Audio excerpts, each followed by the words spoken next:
عید الفطر عید الفطر مسلمانوں کا ایک اہم تہوار ہے۔ عید الفطر یکم شوال کو منائی جاتی ہے۔ شوال اسلامی کیلنڈر کا 10واں مہینہ ہے۔ عید عربی زبان کا لفظ ہے جس کے معنی خوشی اور فرحت کے ہیں۔ فطر کے معنی روزہ ختم کرنے کے ہیں۔ عید الفطر کے دن روزوں کا سلسلہ ختم ہوتا ہے۔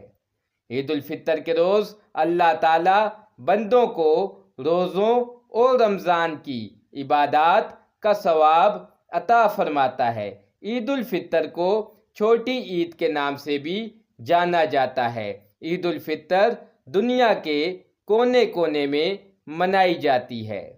اس دن لوگ عید کی نماز سے پہلے فطرانہ ادا کرتے ہیں تاکہ ضرورت مند اور غریب کو بھی عید کی خوشیوں میں شریک کیا جا سکے۔